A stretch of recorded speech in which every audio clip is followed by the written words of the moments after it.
Rechercher l'alchimie entre composition et lumière. Un objectif bien difficile à atteindre pour un amateur de paysage.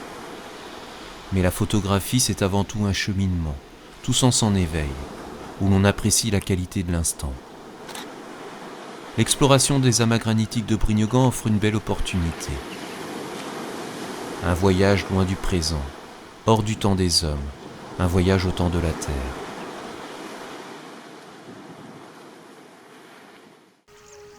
Comprendre la formation d'un chaos granitique, c'est faire un bond dans le passé de 400 millions d'années. Imaginez la collision entre deux plaques continentales. La Laurussia et le Proto-Gondwana se rencontrent pour former un continent unique, la Pangée. En surface, les forces engagées soulèvent une montagne appelée la chaîne hercynienne, dont il ne reste que quelques fragments dans le monde. Mais ce qui nous intéresse se joue dans les profondeurs. Sous l'effet de la chaleur et des hautes pressions, la croûte continentale fusionne. Le magma remonte par les fissures pour se loger dans ce qu'on appelle des chambres magmatiques. La cristallisation du granit va prendre plusieurs milliers d'années. Lors de son refroidissement, le magma granitique se contracte, créant des fissures appelées diaclases. Soumis à l'action de l'eau qui s'infiltre, le granit finit par s'altérer, puis se désagrège, en ce qu'on appelle l'arène granitique.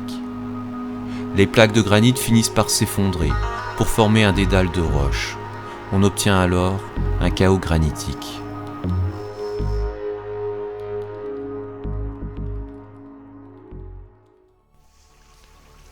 Imperceptible à nos regards, le temps fait son œuvre. Il façonne des paysages en constante évolution. Il aura fallu 300 millions d'années pour effacer une grande partie de la chaîne hercynienne. Autour de moi, le granit qui affleure n'est autre que les racines profondes de cette ancienne chaîne montagneuse.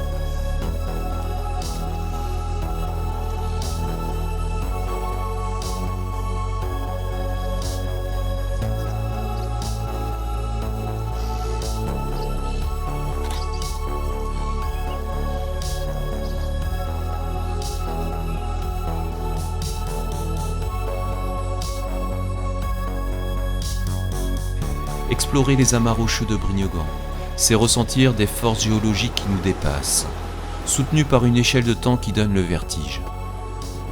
C'est avant tout un lieu singulier, dont l'histoire me rappelle simplement que nous ne sommes que des hommes.